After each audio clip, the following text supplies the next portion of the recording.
Asian Paint, established in 1942, is a shining example of how an Indian company can achieve global recognition through innovation, technology, and consumer centric approach. Starting as a small venture during the pre independence era, it has grown into India's largest and world's fourth largest paint company. This case study explored Asian Paint's journey, strategies, and what makes it a market leader, the decorative paint industry. Asian paints की शुरुआत एक simple but impactful idea से हुई थी। 1942 में British rule के time पर paint imported होता था जो एक्सपेंसिव और लिमिटेड था। इस प्रॉब्लम को सॉल्व करने के लिए चार दोस्तों चिन्मन लाल चौकसी, सूर्यकांत दानी, अरविंद वकील एंड चंपक लाल चौकसी ने मिलकर एक पेंट कंपनी की शुरुआत की।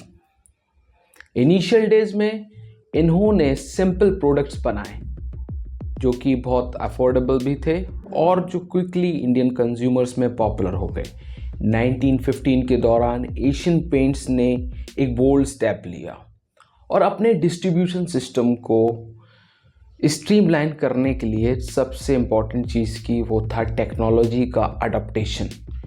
ये स्टेप उस टाइम पे रेवोल्यूशनरी था। आज एशियन पेंट मल्टीनेशनल कंपनी है दोस्तों, जो 60+ कंट्रीज़ में ऑपरेट करती है और इसका 59% market share Indian decorative paints market में है।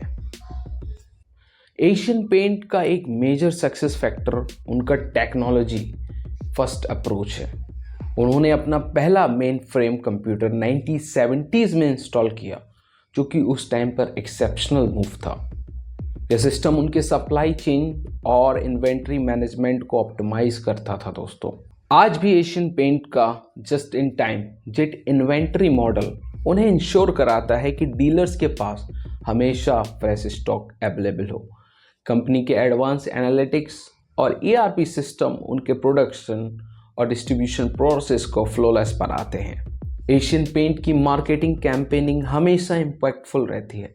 1960s में उनका गट्टू मैस्कॉट एक मेमोरेबल कैरेक्टर बन गया था जो उन्होंने middle class Indian house hold के साथ कनेक्ट करने में बड़ी मदद करता था।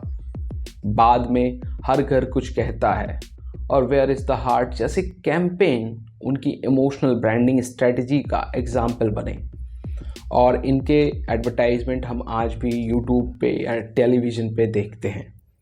अब दोस्तों जैसे कि समय चेंज हुआ तो डिजिटल ईरा में कंपनी ने ऑगमेंटेड रियलिटी AR और वर्चुअल रियलिटी VR टूल्स का यूज़ करके एक वर्चुअल पेंटिंग एक्सपीरियंस लॉन्च किया है जिसमें कस्टमर अपने घर के लिए कलर्स विजुलाइज कर सकते हैं। अब दोस्तों बात करते हैं प्रोडक्ट डाइवर्सिफिकेशन और एक्सपेंशन के ऊपर। Asian paint initially decorative paints में स्पेशलाइज करती थी, लेकिन उन्होंने अपने ऑपरेशंस को डाइवर्सिफाई करने के लिए इंडस्ट्रियल कोटिंग, ऑटोमोटिव पेंट्स और होम डेकोर सॉल्यूशन जैसे सेगमेंट में एंट्री की। रॉयल प्ले और अल्टीमेट जैसे प्रीमियम पेंट्स ब्रांड इस डाइवर्सिफिकेशन का पार्ट हैं। रिसेंट ईयर में दोस्तों कंपनी ने बाथरूम फिटिंग और वाटर प्रूफिंग सॉल्यूशन जैसे एरियाज में भी एक्सपेंशन किया है। हम बात करें इसकी स्ट्रेंथ के बारे में, इंडियन डेकोरेटिव पेंट्स मार्केट में 59% का डोमिनेटिंग शेयर्स है एशियन पेंट्स के पास। इसके साथ ही साथ दोस्तों सबसे महत्वपूर्ण चीज़ इनके पास जो है टेक्नोलॉजिकल लीडरशिप और एडवांस सप्लाई चेन मैनेजमेंट। इसके साथ ही साथ दोस्तों ब्रांड लॉयल्टी और इनोवेटिव मार्केटिंग कैंपेन को हम इग्नोर नहीं कर सकते। इसके साथ ही साथ दोस्तों अगर हम लोग बात करें इनकी वीकनेसेस के बारे में तो इंटरनेशनल मार्केट जैसे कि अफ्रीका और लैटिन अमेरिका में भी अभी इनका लिमिटेड ही पेनिट्रेशन है।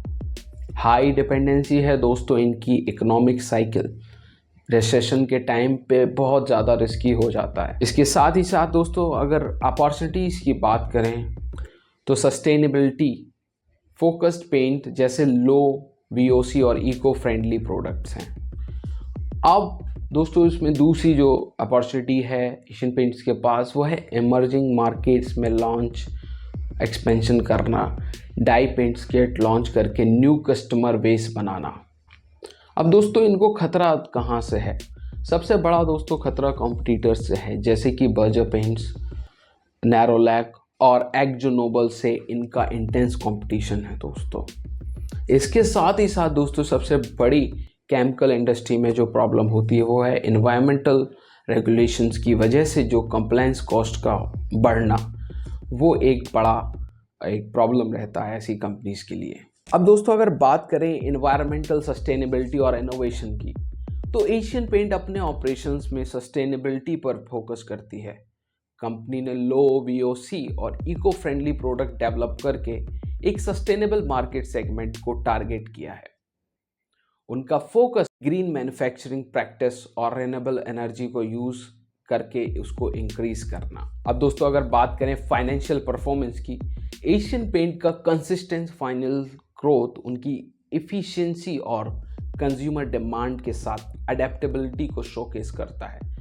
फाइनेंशियल ईयर 2023 और 2024 में उनका रेवेन्यू 31,000 करोड़ क्रॉस कर चुका था।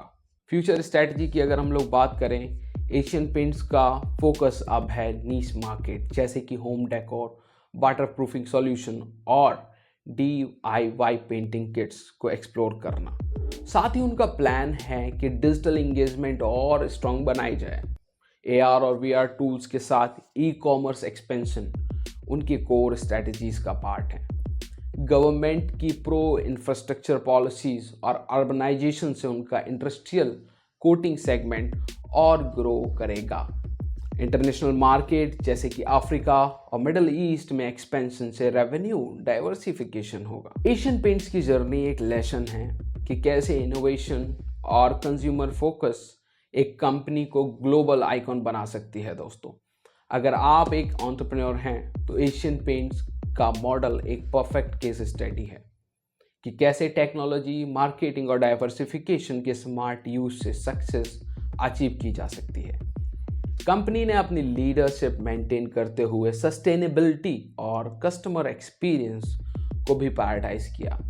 फ्यूचर में एशियन पेंट्स का फोकस ग्लोबल एक्सपेंशन और इको फ्रेंडली प्रोडक्ट्स के साथ लीडरशिप मेंटेन करना होगा। एशियन पेंट सिर्फ एक पेंट कंपनी नहीं बल्कि एक बेंचमार्क है एक्सीलेंस और कस्टमर सेटिस्फेक्शन का। दोस्तों ये था हमारी तरफ से एशियन पेंट का एक इंट्रोडक्टरी, एक स्मॉल वीडियो।